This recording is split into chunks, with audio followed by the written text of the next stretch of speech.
There are words, and then there are keys. Keys that don't simply open doors, but dissolve the walls around them. Among the dusty fragments of early Christian mysticism, hidden in the sands of Egypt for nearly 2,000 years, lies a single sentence that has haunted scholars, monks, and seekers alike. It comes from the Gospel of Thomas, a text banned, buried, and nearly forgotten. And it begins with a challenge, so bold, so incendiary, that it almost feels like a whisper from another dimension. Whoever finds the meaning of these words will not taste death. What does that mean? Is it a metaphor or a metaphysical formula?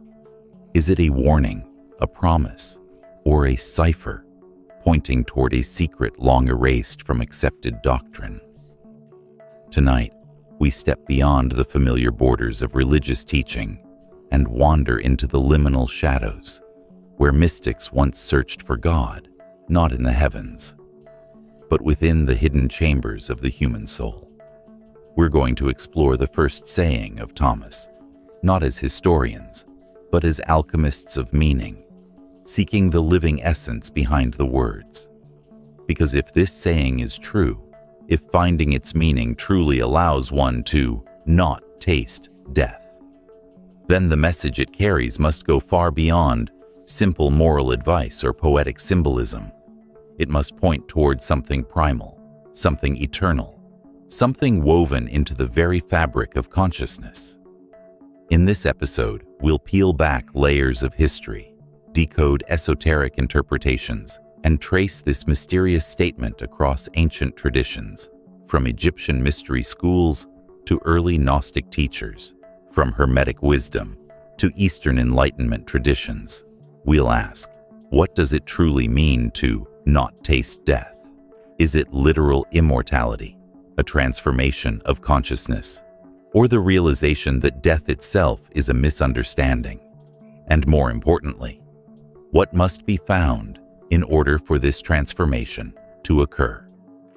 Prepare to step into a forgotten corridor of ancient wisdom, where words are not merely read, they are unlocked, and what they reveal may challenge everything you think you know about life, death, and the hidden reality in between. To understand the explosive power behind Thomas saying 1, we must first step backward, far beyond the familiar stories of the New Testament, into a world where spiritual teachings were layered like veils, and truth was not given freely, but earned through inner awakening. The Gospel of Thomas is not a narrative. It tells no stories of miracles, crucifixions, or resurrection. Instead, it is a collection of sayings, enigmatic, terse, and charged with mystical voltage. Discovered in 1945 near the Egyptian town of Nag Hammadi, it emerged from a buried jar alongside a library of Gnostic texts, writings so spiritually radical they were deemed dangerous by early church authorities. These were not heresies in the way we think of the word today. They were alternative maps of the spiritual landscape, drawn by mystics who believed that salvation was not granted through obedience, but through direct knowledge. Gnosis, the awakening of the divine spark within the individual. In this context, the opening line of Thomas is not simply an introduction. It is a threshold, a challenge, a declaration that truth is not inherited, it must be found. But why did such knowledge become hidden? Why were these teachings sealed away in jars, smuggled into caves, protected by monks who feared their destruction? The answer lies in the philosophical tension at the heart of early Christianity. While mainstream doctrine moved toward institutional structure and external authority, the Gnostic teachings insisted on self-sovereignty of the soul. They claimed that the kingdom of heaven is not a distant realm, but an inner state, one that can be reached through introspection, awakening, and the dismantling of illusion. To the Gnostics, death was not merely the end of biological life. It was ignorance, the deep sleep of a consciousness trapped in illusion. To not taste death was to awaken from that sleep, to see reality without distortion, to experience oneself as something that cannot perish. This theme echoes across ancient cultures. In the temples of Egypt, initiates underwent ritual death and rebirth to symbolize the awakening of the immortal self.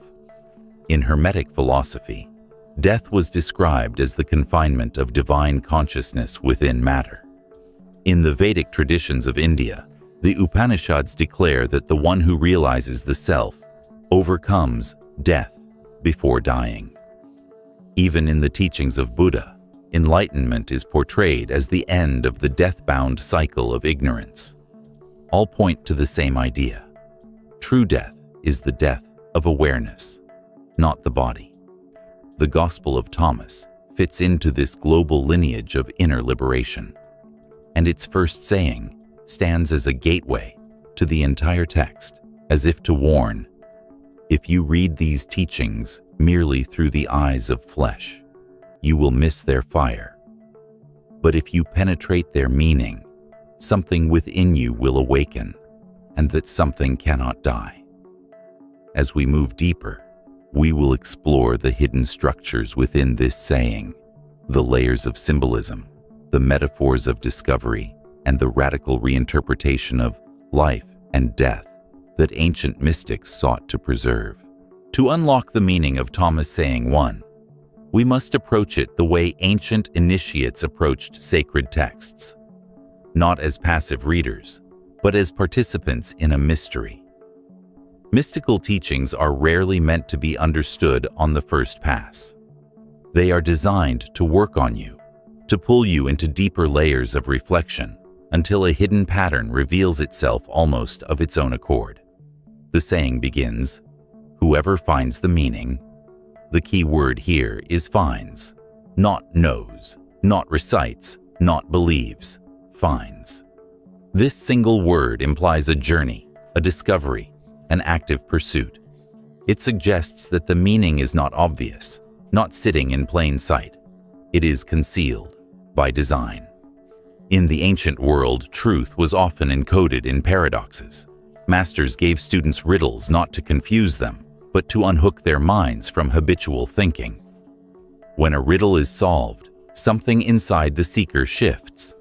A new perspective emerges, one that cannot be unseen. This is the function of saying 1.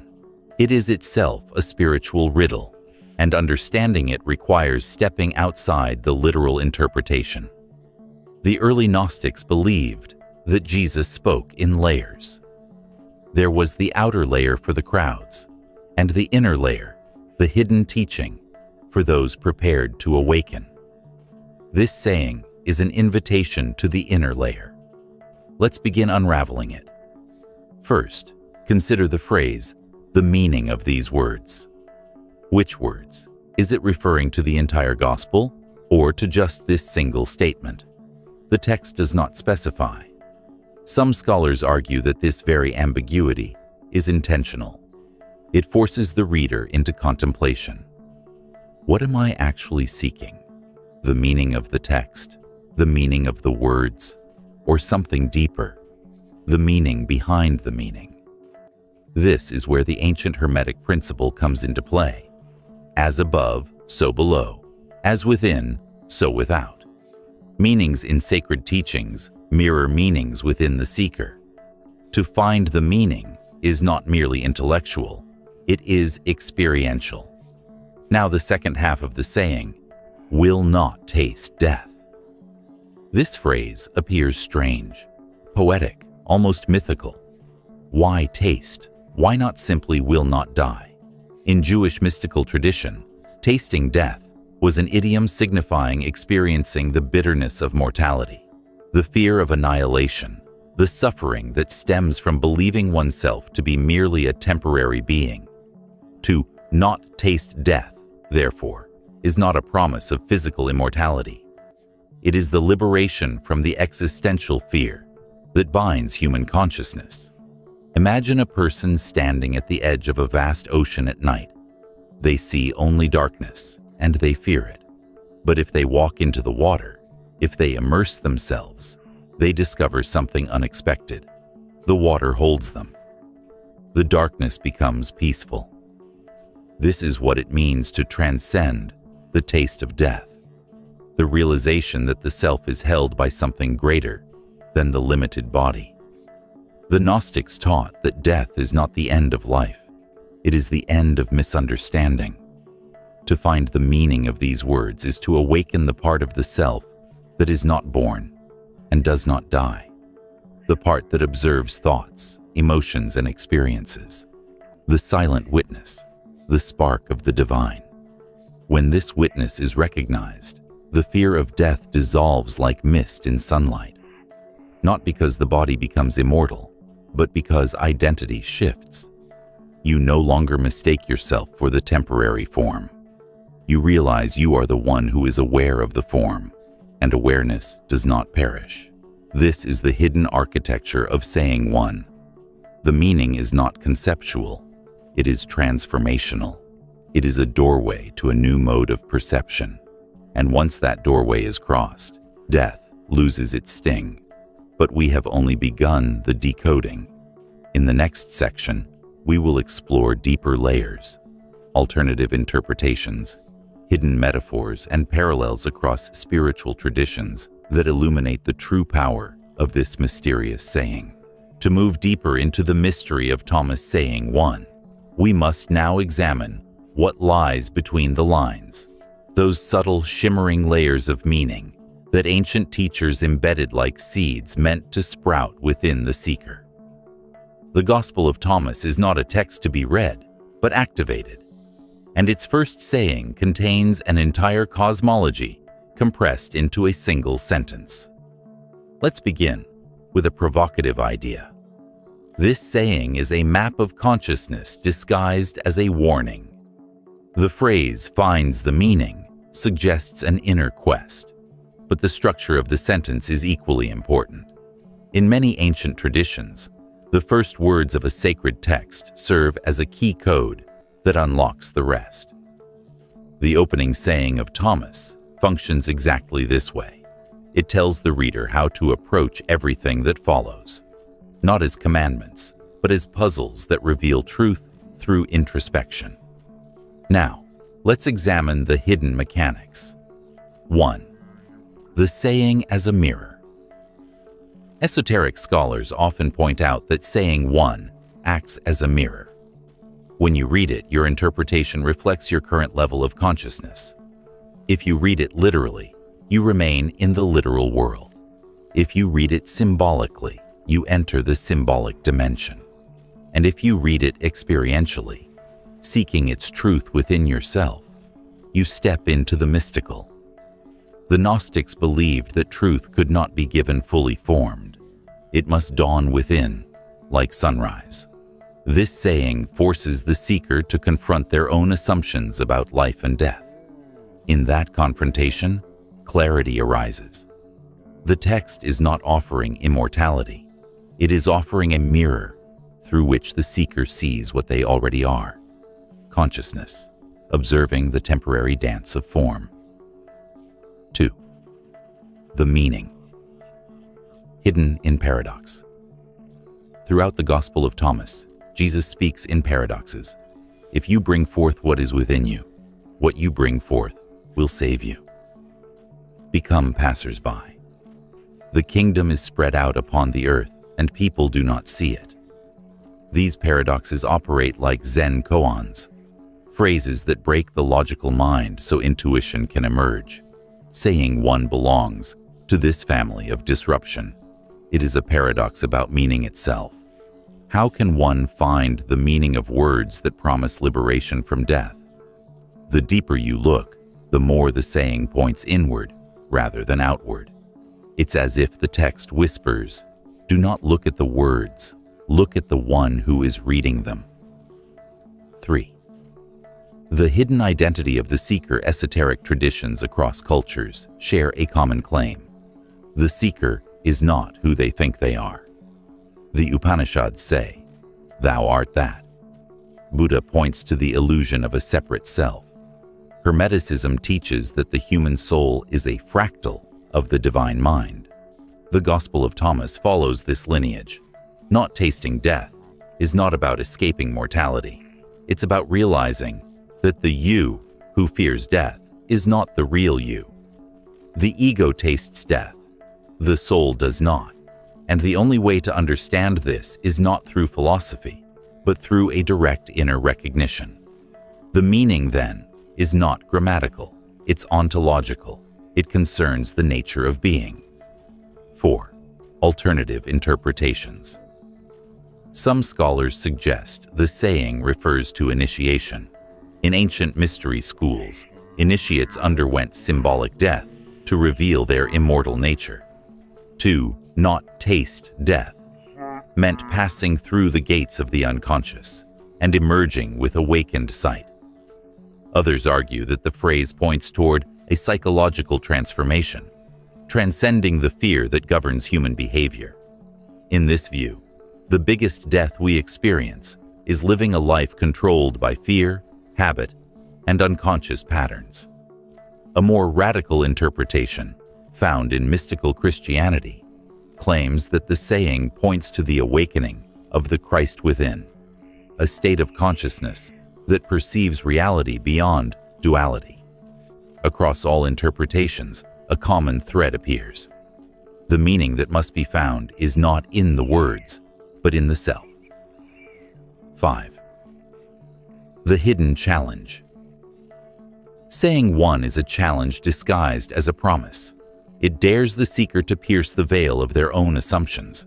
It suggests that death, as commonly understood, is not the ultimate boundary. Ignorance is. And knowledge, true knowledge, the kind that arises from direct experience of one's inner nature, dissolves that boundary.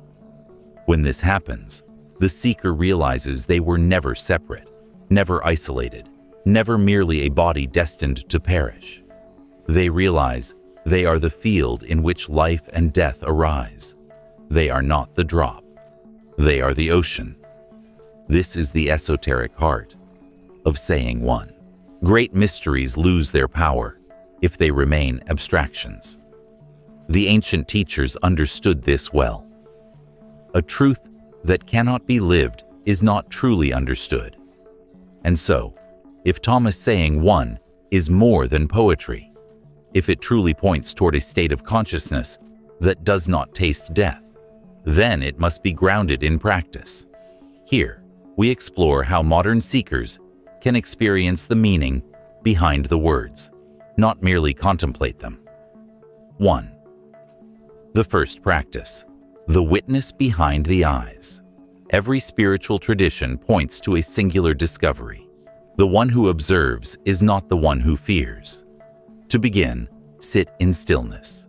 Close your eyes and gently watch your thoughts as if they're clouds drifting across the sky. You will notice something subtle. You are not the thoughts. You are the awareness watching them. This simple shift, repositioning your identity from the content of consciousness to the space of consciousness, is the foundation of not tasting death. When you rest as the witness, you touch a part of yourself that does not come and go. Thoughts arise and fade, emotions surge and dissolve, even sensations shift moment by moment. But the awareness that sees them remains unchanged. Practice this for 5 to 10 minutes a day. Over time, you will begin to feel a quiet separation between who you truly are and the restless, mortal narrative created by the mind. That separation is freedom. 2. The second practice, contemplating the paradox. Mystical sayings are designed to be held, not solved. Take the statement, "Whoever finds the meaning of these words will not taste death." Sit with it. Don't try to decode it logically. Don't force an interpretation. Instead, allow the phrase to echo in your mind, like a mantra or a koan. Ask inwardly, what in me fears death? What in me observes that fear? What in me does not change? Let these questions work on you like gentle tools. Over time, they begin to crack the shell of identity, revealing a self that is spacious, luminous, and unbound. 3. The third practice: living as the immortal self. This may sound abstract, but it is intensely practical. Throughout your day, ask yourself a simple question. From where am I experiencing this moment? If the answer is tension, fear, or urgency, you are living from the small self, the self that tastes death.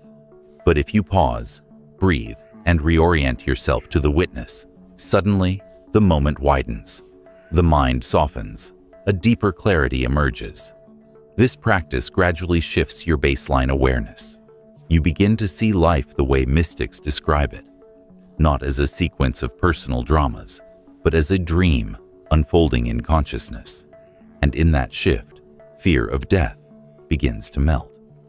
Not because you become indifferent to life, but because you begin to feel woven into something larger than life. 4.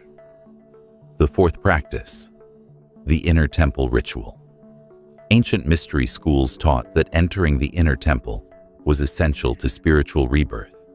You can perform a modern version of that ritual. Sit in darkness or dim light. Place your hands over your heart. Breathe slowly and deeply. Imagine each breath guiding you inward, past thoughts, memories, worries, identities.